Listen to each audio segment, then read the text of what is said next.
രചന രുദ്ര അഗ്നിനേത്ര. ദേവമംഗലത്തെ സീതാദേവിയുടെ ഏകമകനാണ് പ്രശസ്ത യുവ ബിസിനസ്മാൻ ദേവൻ മേനോൻ. ഒത്ത ഉയരമുള്ള ആരോഗ്യദൃഢഗാത്രനായ കട്ടത്താടിയുള്ള അതിസുന്ദരൻ. ഏതു പെണ്ണും കൊതിച്ചു പോകും അവനെ കണ്ടാൽ. പക്ഷെ ആള് കട്ട കലിപ്പനാണ്. കമ്പനിയിൽ എല്ലാവർക്കും അവനെ ഭയങ്കര പേടിയാണ്. മുൻകോപിയാണെങ്കിലും സ്നേഹത്തിനു മുമ്പിൽ കീഴടങ്ങുന്ന മനസ്സാണ് അവൻ്റേത്. ചെറുപ്പത്തിൽ തന്നെ അച്ഛന് നഷ്ടമായ ദേവന് അമ്മയാണ് സർവവും. അമ്മയുടെ വാക്കാണ് അവന് വേദവാക്യം. ആരും അസൂയപ്പെടുന്ന അവന്റെ ഉയർച്ചയിൽ അമ്മയുടെ സ്നേഹവും ശാസനയും വലിയ പങ്ക് വഹിച്ചിട്ടുണ്ട്. കോടികളുടെ ബിസിനസ് സാമ്രാജ്യം അടക്കി വാഴുമ്പോഴും വീണ്ടും വീണ്ടും ഉയരങ്ങളിലെത്തണമെന്ന വാശി അവനുണ്ടായിരുന്നു. അമ്മ കഴിഞ്ഞാൽ അവന് ഏറ്റവും പ്രിയം ദേവൂട്ടി എന്ന് വിളിക്കുന്ന ദേവരഞ്ജിതയോടാണ്. സതീദേവിയുടെ മരിച്ചുപോയ അനിയത്തിയുടെ മകളാണ് 15-കാരിയായ ദേവൂട്ടി. ജനിച്ചപ്പോൾ തന്നെ അമ്മയും 3 വയസ്സിൽ അച്ഛനും നഷ്ടമായ അവളെ സതിയും ദേവനേറെ താലോലിച്ചാണ് വളർത്തുന്നത്. വലിയേട്ടൻ അവൾക്ക് ബെസ്റ്റ് ഫ്രണ്ട് കൂടിയാണ്. എപ്പോഴും സന്തോഷവും കളിച്ചിരികളും നിറഞ്ഞിരിക്കുന്ന ആ തറവാട്ടിൽ കാർമേഘം നിഴൽ വീഴ്ത്തിക്കൊണ്ട് പെട്ടെന്നൊരു ദിവസം സതിക്കൊരു മേജർ ഹാർട്ട് അറ്റാക്ക് വന്നു. അവർ ഹോസ്പിറ്റലായി. ദേവനാകെ തകർന്നുപോയി. കരഞ്ഞു തളർന്ന ദേവൂട്ടിയെ ആശ്വസിപ്പിക്കാനോ സ്വയം ആശ്വസിക്കാനോ കഴിയാതെ അവന്റെ മനസ്സ് വിങ്ങി. അമ്മയ്ക്ക് എന്തെങ്കിലും വന്നാൽ എല്ലാത്തിനെയും കത്തിച്ചു കളയുമെന്ന് അവൻ ഹോസ്പിറ്റൽ ജീവനക്കാരെ വിറപ്പിച്ചു. ദിവസങ്ങൾ കടന്നുപോയി. സതി ഡിസ്ചാർജായി. വീട്ടിൽ വിശ്രമത്തിലാണ്. ആ സമയത്ത് അവർ അവനോട് ഒന്നേ ആവശ്യപ്പെട്ടുള്ളൂ. തനിക്ക് എന്തെങ്കിലും സംഭവിക്കും മുമ്പ് ദേവന്റെ വിവാഹം നടക്കണം. 28 വയസ്സിൽ മാത്രം വിവാഹയോഗമുള്ള അപൂർവ ജാതകമാണ് അവൻ്റേത്. 28 ആവാൻ ദിവസങ്ങൾ മാത്രമാണ് ബാക്കി.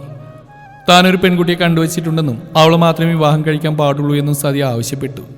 ബിസിനസ് തിരക്കുകൾക്കിടയിൽ ഉടനെ ഒരു വിവാഹത്തിന് അവൻ മനസ്സുകൊണ്ട് തയ്യാറായിരുന്നില്ല. പോരാത്തതിന് അമ്മ കണ്ടെത്തിയ പെണ്ണ് ആരാണ് എന്താണെന്ന് അറിയാത്തതിൻ്റെ അങ്കലാപ്പും. അനാമിക എന്നൊരു പേര്. അതിലുപരി അവൾ ആരെന്നോ എന്തെന്ന് പോലും അവർ വിട്ടുപറഞ്ഞില്ല. അങ്ങനെ വിവാഹ ദിവസം വന്നെത്തി. ആകെ ടെൻഷൻ അടിച്ചു നിൽക്കാനും ദേവൻ. അതിനിടയിൽ എരുതിയിൽ പെട്രോൾ ഒഴിക്കും പോലെ ദേവൂട്ടി വക ഡയലോഗ്. പെട്ടെന്ന് പൊക്കിയതല്ലേ വലിയേട്ടാ, ഏതോ കറുകറുത്ത ചിമ്മാൻസി പോലത്തെ പെണ്ണായിരിക്കും. ദേവനാകെ വിരണ്ടുപോയി. ഒരു കുപ്പി വിഷം കിട്ടിയെങ്കിലെന്ന് വരെ തോന്നിപ്പോയി. പെട്ടെന്ന് അവനോട് ഒരുങ്ങി അമ്മയുടെ മുറിയിലെത്താൻ ജോലിക്കാരി സുനിത വന്ന് പറഞ്ഞു. അമ്മ കൊടുത്തു വിട്ട തൂവെള്ള സിൽക്ക് ഷർട്ടും മുണ്ടും ധരിച്ച സുന്ദരനായി അവൻ അവരുടെ മുറിയിലെത്തി. അമ്മയുടെ കാല് തൊട്ട് വന്നിച്ചു. സുനിതേച്ചി, ശാന്തമ്മ, ശങ്കരമാമൻ എല്ലാവർക്കും ദക്ഷിണ കൊടുത്ത് അനുഗ്രഹം വാങ്ങും മോനെ. അയ്യോ, എന്താ ഇത് സതിമേ? ഞങ്ങൾ വെറും ജോലിക്കാരല്ലേ? ദേവമോ വലിയ ആളല്ലേ? ശങ്കരൻ അമ്പരപ്പോടെ ചോദിച്ചു. അതിനെന്താ ശങ്കരേട്ടാ, നിങ്ങളൊക്കെ ഇവിടുത്തെ സ്വന്തം ആൾക്കാരല്ലേ? നിങ്ങളെല്ലാവരും എടുത്തുകൊണ്ട് നടന്ന കുട്ടിയല്ലേ ഇവൻ. ഒരു നല്ല കാര്യം നടക്കുമ്പോൾ എല്ലാവരുടെയും പ്രാർത്ഥന എൻ്റെ കുട്ടിക്ക് വേണം. ദേവനൊരു പുഞ്ചിരിയോട് അനുഗ്രഹം വാങ്ങാൻ ചെന്നപ്പോൾ അവരുടെ മനസ്സെല്ലാം നിറഞ്ഞു. ഇനി ഞാനായിട്ട് കുറക്കുന്നില്ല, നന്നായിട്ട് വരും മോനെ ദേവ. അവൻ്റെ തലയിൽ കൈവച്ച് ദേവൂട്ടി പറഞ്ഞു കേട്ട് എല്ലാവരും പൊട്ടിച്ചിരിച്ചു. ശാന്തമ്മേ, പോയി അനുമോളെ കൂട്ടിക്കൊണ്ടുവരൂ. അത് പറഞ്ഞപ്പോൾ ദേവന്റെ ചങ്കിടിപ്പ് കൂടി. ഓൾ ദി ബെസ്റ്റ് വലിയേട്ടാ, ദേവ് ഒരു കള്ളച്ചിരിയോടെ പറഞ്ഞു. തൻ്റെ അരികിൽ വന്നിരുന്ന പെൺകുട്ടിയുടെ മുഖത്ത് മടിച്ചവൻ നോക്കി. അതിശയം കൊണ്ട് അവൻ്റെ കണ്ണുകൾ വിടർന്നു. ചുവന്ന പട്ട് സാരിയെടുത്ത് മുല്ലപ്പൂ ചൂടി ദേവത പോലെ ജ്വലിക്കുന്ന അതിസുന്ദരിയായ ഒരു പെണ്ണ്. അമ്മയെടുത്തു കൊടുത്ത താലി അവരുടെ കഴുത്തിൽ ചാർത്തുമ്പോൾ അവൻ മറ്റേതോ ലോകത്തായിരുന്നു. ആ പെണ്ണാവട്ടെ നിറകണ്ണുകളോടെ കൈകൂപ്പി നിന്നു. അവളുടെ അസാമാന്യ സൗന്ദര്യം കണ്ട് അവനാകെ കിളിപോയി. അതുകൊണ്ട് ദേവൂട്ടിക്ക് ചിരി വന്നു. ഇരുവരും അമ്മയുടെ അനുഗ്രഹം വാങ്ങി. മോനെ, ഇത് അനാമിക. ഇനി മുതൽ നിന്റെ നല്ല പാതി. ഒരു മരുമകൾ അല്ല, മകള് തന്നെയാ എനിക്ക് ഇവള്. നമ്മുടെ ദേവൂട്ടിക്ക് ഒരു അമ്മയെ കൂടി കിട്ടിയെന്ന് കരുതിക്കോളൂ. വെറും പാവാ ഇവള്. ആരോരും ഇല്ലേ ഇവൾക്ക്. നമ്മുടെ ഹോസ്പിറ്റലിൽ നേഴ്സാ. ഈ കഴിഞ്ഞ ദിവസങ്ങളിൽ രാപ്പകലില്ലാതെ എന്നെ നോക്കിയത് ഈ മോള. ഇവളില്ലായിരുന്നുവെങ്കിൽ ഇപ്പോൾ ഈ അമ്മ നിന്റെ മുന്നിലിങ്ങനെ ഉണ്ടാവില്ലായിരുന്നു മോനെ. പൊന്നുപോലെ നോക്കണം നീ എൻ്റെ മോളെ. സതി അനാമികയുടെ കൈ പിടിച്ച് ദേവന്റെ കയ്യിൽ ചേർത്ത് വെച്ചു. അവർ പരസ്പരം നോക്കി. ഏർത്തിയമ്മ വാ, ഞാൻ വീടൊക്കെ ആടിത്തരാം. ദേവൂട്ടി അനാമികയുടെ കൈയും പിടിച്ചുകൊണ്ട് പോയി. അവൾ തിരിഞ്ഞ് ദേവനെയും സതിയെയും നോക്കിക്കൊണ്ട് ദേവുവിൻ്റെ ഒപ്പം പോയി. അവൾ അനുവിനെ എല്ലായിടവും ചുറ്റിക്കാണിച്ചു. എങ്ങനെയുണ്ട് ഏർത്തിയമ്മേ? നന്നായിട്ടുണ്ട് മോളെ. ഇങ്ങനൊരു വീടോ ജീവിതമൊന്നും സ്വപ്നം കാണാൻ പോലും എനിക്ക് സാധിക്കില്ല. എല്ലാം ഇവിടുത്തെ അമ്മയുടെ വലിയ മനസ്സാ. വലിയായിട്ട് നല്ല മനസ്സൊക്കെ തന്നെയാ. പക്ഷേ ദേഷ്യം വന്ന മൂപ്പര് ആനയിടഞ്ഞ പോലെയാ. അന്ന് വല്യമ്മക്ക് വയ്യാണ്ട ദിവസം ആ ഡോക്ടറെ പിടിച്ചിരുന്നില്ലെന്നേ ഉള്ളൂ. അത്രയ്ക്ക് ദേഷ്യമാണോ? അവൾക്ക് പേടി തോന്നി.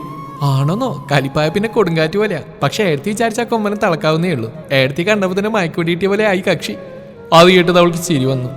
എന്നാലും ഒന്ന് കരുതിയിരുന്നു കേട്ടോ. അയ്യോ, അവളൊന്ന് ഞെട്ടി. അന്നുമത്തെ അനാമിക ദേവൂട്ടിക്കും സതിക്കൊപ്പമായിരുന്നു. ദേവൻ ഫുൾ ഫോണിലായിരുന്നു. ഇടക്ക് മാത്രം അങ്ങോട്ട് വരും. നാ മണവാള, ഇത്രയും നാണൊന്നും വേണ്ട. എങ്ങോട്ട് ഓടുന്നേ? വന്നിരിക്കടാ ഇവിടെ. അമ്മ പിടിച്ചടുത്തിരുത്തിയെങ്കിലും രണ്ടിനും ഭയങ്കര നാണവും ടെൻഷനുമാണ്. അവൻ നോക്കുമ്പോൾ അവൾ തലകുമ്പിട്ടിരിക്കും. അവൾ നോക്കുമ്പോൾ അവൻ എവിടെയും വായി നോക്കിയിരിക്കും. രാത്രി ദേവൂട്ടിയാണ് അനാമികയെ ദേവന്റെ റൂമിൽ കൊണ്ടാക്കിയത്. ചെല്ലുമോളെ എടുത്തിക്കുട്ടി, best of luck, happy first night. Dev വാതിൽ വലിച്ചടച്ചു. അവൾ വിറച്ച് അകത്തേക്ക് ചെന്നു. ദേവൻ കട്ടിലിരുന്ന് ടെൻഷൻ അടിച്ച് നഖം കടിക്കുകയായിരുന്നു. അനാമികയെ കണ്ട് അവൻ ചാടി എണീറ്റു. താനെന്തെവിടെ? അവളൊന്ന് ഞെട്ടി. സോറി, നമ്മുടെ കല്യാണമായിരുന്നല്ലേ? അവൻ ചമ്മി. അമ്മയും ദൈവം കിടന്നോ? ഇല്ല. ഈ പാലിൽ ഹാർപ്പിക്കുണ്ടോ? എന്തുവാ? ഉഫ്, സോറി, ഹോർലിക്സ് ഉണ്ടോ? അറിയില്ല, സുനി ചേച്ചിയെ തന്നു വിട്ടേ. ചേച്ചി ഇന്ന് പോയില്ലേ? ഓ, സൂര്യണ്ണനും കൊച്ചു വൈകുന്നേരം വന്നല്ലോ. കുട്ടി എവിടെ കിടക്കുന്നു? റൂം കിട്ടിയോ? റൂമോ? ഉഫ്, സോറി. പറയും പോലെ ഇതല്ലേ ഇപ്പോൾ തന്നെയും മുറി. കിടന്നോളൂ. പാല് എനിക്ക് വേണ്ട, നീ കുടി. ഏട്ടനിൽ ആദ്യം കുടിക്കണ്ടേ? ആ, അപ്പം ഏട്ടന് കൊടുക്ക്. ഷോ, ഏട്ടൻ ഞാനല്ലേ? താ. അവനത് വാങ്ങി ഒറ്റ വരിക്ക് കുടിച്ചു. അവൾ അന്നും വിട്ടു. അപ്പോൾ പിന്നെ കിടക്കാല്ലേ? ആദ്യം ദേവൻ കിടന്നു, അരികിലായ അനാമികയും. ആദ്യത്തെ ഫസ്റ്റ് നൈറ്റാ, അതാ ഒരു ടെൻഷൻ. ഇയാൾക്ക് വല്ലതും അറിയോ? എന്ത്? ഒന്നുമില്ല, ഉറങ്ങിക്കോ. അവൾ കണ്ണടച്ച് കിടന്നു. അവൻ അവളെ നോക്കി കിടന്നു. പിങ്ക് പട്ട് സാരിയിൽ അവൾ ഒരുപാട് സുന്ദരിയായിരുന്നു. എന്തൊരു ഉരുപ്പടി ശിവനെ. അവൻ മനസ്സിൽ പറഞ്ഞുകൊണ്ട് അവൾ അടിമുടി നോക്കി.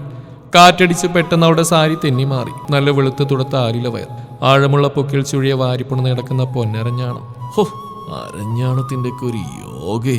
പെട്ടെന്നൊരു ഉറുമ്പ് വന്ന് അവിടെ വയറിലൂടെ കയറി നേരെ പൊക്കൽ കുഴിയിൽ ചെന്ന് ചാടി. ദേവൻ ഞെട്ടി. കള്ള ഉറുമ്പിന്റെ മോനെ, എന്റെ പെണ്ണിനെ എനിക്ക് മുമ്പേ. അവൻ അവളുടെ പൊക്കലിൽ നിന്നുള്ളി അതിനെടുത്തും അവൾ ഞെട്ടിപ്പിണെന്ന് ഉടന്ന് നോക്കി. സോറി, പെട്ടെന്നൊരു ഉറുമ്പ്. അവൾക്ക് നാണം വന്നു. അവൻ കൈ വലിച്ചതും ബ്രേസ്ലെറ്റ് അവിടെ അരഞ്ഞാണത്തിൽ ഉടക്കി. അവൻ വെപ്രാളപ്പെട്ട് കൈ ആഞ്ഞു വലിച്ചതും അരഞ്ഞാണം പൊട്ടി അത് ഉരസി അവളുടെ വയറിൽ പോറിൽ വീണ് ചുവന്ന്. അവളുടെ കണ്ണ് നിറഞ്ഞു. സോറിടാ, സോറി. അവൻ വിഷമത്തോടെ അവളുടെ അടിവയറിൽ തടവി. അവൾക്ക് ദേഹമാകെ സുഖമുള്ളൊരു തരിപ്പ് തോന്നി. അവരുടെ കണ്ണുകൾ തമ്മിൽ കോർത്തു വലിക്കാൻ തുടങ്ങി. മെല്ലെ അവളുടെ വയറിൽ ചുറ്റിപ്പിടിച്ചുകൊണ്ട് അവൻ അവളെ വാരിപ്പുണർന്നു. മുടിയിലെ മുല്ലപ്പൂവിൻ്റെയും അവളുടെ ഉടലിൻ്റെയും സുഗന്ധം വലിച്ചെടുത്തു. കുങ്കുമം പടർന്ന സിന്ദൂര രേഖയിലൊരുമ്മ. നെറ്റിയിൽ, കണ്ണിൽ, കവിളിൽ, അങ്ങനെ എല്ലായിടത്തും ഉമ്മ വെച്ചു. അതിരങ്ങളിൽ അമർത്തി ചുംബിച്ചു. അവളുടെ ചുവന്ന ചുണ്ടുകളെ നുകരാൻ തുടങ്ങി. ചുണ്ടുകൾ വിടാത്തന്നെ അവൻ്റെ കൈ അവളുടെ മാറിൽ നിന്ന് സാരി പറിച്ചെറിഞ്ഞു. രാവിലെ അനാമികയാണ് ആദ്യം ഉണർന്ന്. കൊച്ചുകുട്ടിയെ പോലെ തന്റെ നെഞ്ചിൽ ചാഞ്ഞിടക്കുന്ന ദേവനെ അവൾ നാണം കലർന്ന പുഞ്ചിരിയോടെ നോക്കി. സ്നേഹത്തോടെ നെറുകയിൽ തലോടി അവനൊന്ന് കണ്ണു തുറന്ന് ഉറക്കച്ചടവോടെ അവളെ കെട്ടിപ്പിടിച്ചു. നേരം വെളുത്തു കിട്ടോ? അതിനിപ്പോ നമുക്കെന്താടി വന്നേ? അവൻ പിന്നെ അവളുടെ വയറിൽ തടവി കിടന്നു. അങ്ങോട്ട് മാറടാ കള്ളക്കൊരങ്ങ. അവൾ ചിരിയോടെ അവനെ തള്ളി മാറ്റി എണീറ്റ് പോയി. ഒരുപാട് സന്തോഷം നിറഞ്ഞ ദിവസങ്ങളായിരുന്നു പിന്നീട്. എല്ലാവർക്കും ഒരുപാട് പ്രിയപ്പെട്ടവളായി മാറി അനാമിക. ദേവനിപ്പോൾ ബിസിനസ് വേണ്ട, ഒന്നും വേണ്ട, അവളെ മാത്രം മതി. ഒരു ദിവസം രാവിലെ സതി ദേവിനെയും കൂട്ടി എന്തോ ആവശ്യത്തിന് പുറത്തു പോയി. ജോലിക്കാരൊക്കെ ഓരോ തിരക്കിലായിരുന്നു. അവനവളെ കെട്ടിപ്പിടിച്ച് കട്ടിലേക്ക് മറിഞ്ഞു. അവനവളുടെ ചുണ്ടുകൾ കടിച്ചു നുണഞ്ഞു. അവളും അവനെ മുറുകെ കെട്ടിപ്പിടിച്ചു. ചുണ്ടിലേക്ക് അടി മുറുകും തോറും അവളുടെ കണ്ണ് നിറഞ്ഞൊഴുകി. കടി വിട്ടപ്പോൾ ചോര ചുവച്ചു അവന്റെ ചുണ്ടിൽ. അവൾ വേദനയോടെയും ദേഷ്യത്തോടെ അവനെ തുറച്ചു നോക്കി. നീ വല്ല വാമ്പൂറാണോടെ ദ്രോഹി? സോറി പറഞ്ഞ് ഇഷ്ടം കൊണ്ടല്ലേടി. അവനവളുടെ കവിളിലൊരു ഉമ്മ വെച്ചു. അവളൊന്നും മിണ്ടിയില്ല. നിന്റെ ഉടലിലെ ഓരോ അണവും എന്നെ ഭ്രാന്തനാക്കുക പെണ്ണേ. അടങ്ങാത്തൊരു ഭ്രാന്താണ് പെണ്ണേ നീ എനിക്ക്. ഒരു ദിവസം കൊണ്ടല്ല, 1000 ജന്മം കൊണ്ട് ഒന്നായവരാണ് നമ്മൾ. നിന്റെ ഈ ശരീരത്തോട് മാത്രം കാമം തീർക്കുന്ന ഒരുവനല്ല ഞാൻ. നീ എൻ്റെ ജീവനാണ്. നീ ഇല്ലെങ്കിൽ ഒരു നിമിഷം പോലും എൻ്റെ ഈ ചങ്കിന് തുടിപ്പുണ്ടാവില്ല. ഈ ശ്വാസം നിൽക്കുന്നവരെ നിന്റെ കൂടെ ഞാനുണ്ടാവും. അത്രമേൽ തീവ്രമായിരുന്നു ദേവൻ അവന്റെ പെണ്ണിനോടുള്ള പ്രണയം. ദേവും സുനിതയുടെ 5 വയസ്സുള്ള മോൻ കണ്ണനുമാണ് അനുവിന്റെ പെറ്റ്. വൈകുന്നേരം സുനിത കൊച്ചുമായി വീട്ടിൽ പോകുമ്പോൾ അവൾക്ക് വിഷമം തോന്നും. കണ്ണനെ എടുത്തുകൊണ്ട് നടക്കുമ്പോൾ വിചാരിക്കും, ഇതുപോലൊരു മിടുക്കൻ കുട്ടീനെ തനിക്കും കിട്ടിയിരുന്നെങ്കിലെന്ന്. ദേവനും അങ്ങനെ ആഗ്രഹമുണ്ട്. ഒരു ദിവസം രാത്രി അവർ മുറിയിലിരുന്ന് TV-യിൽ സിനിമ കാണുകയായിരുന്നു. ദേവന്റെ കൈ ചുമ്മായിരിക്കില്ലല്ലോ.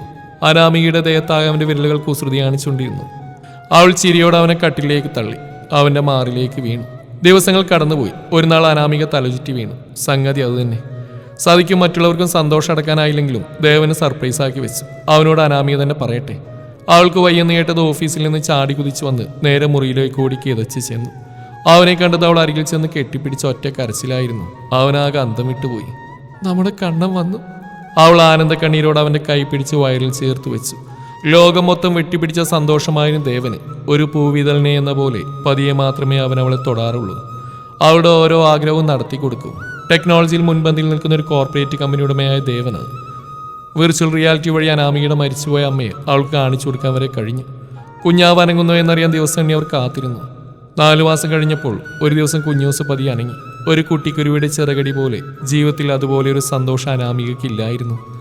ഒരമ്മയ്ക്ക് മാത്രം അനുഭവിക്കാൻ കഴിയുന്ന ആനന്ദം. 8 മാസമായപ്പോൾ വാവയുടെ കാലവിടെ വയറിന് മീതെ മുഴച്ചു വരുന്നത് കാണാമായിരുന്നു.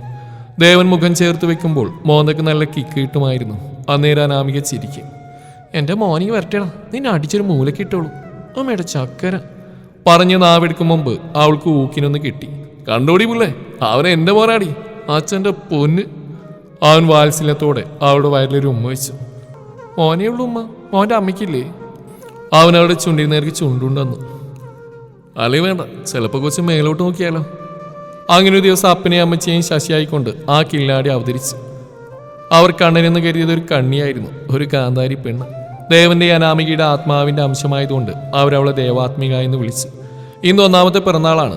എല്ലാവരും ആ തിരക്കിലാണ്. നമ്മുടെ പിറന്നാൾക്കാരി അനാമികയുടെ മാറിൽ ഒട്ടിക്കിടന്ന് കേക്കും കടിച്ച് പാല് കുടിക്കുന്നു. Variety combination. ഇനി നമ്മുടെ മൾട്ടിനാഷണൽ കമ്പനി ഓണർ ദേവൻ കൊച്ചപ്പീട്ട സ്നേഹിയോടെ കൊണ്ടുകളയുന്ന ഗൗരവമായ ആലോചനയിലാണ്. ഇനി അവരായി അവരുടെ പാടായി നമ്മ പോണേണ്.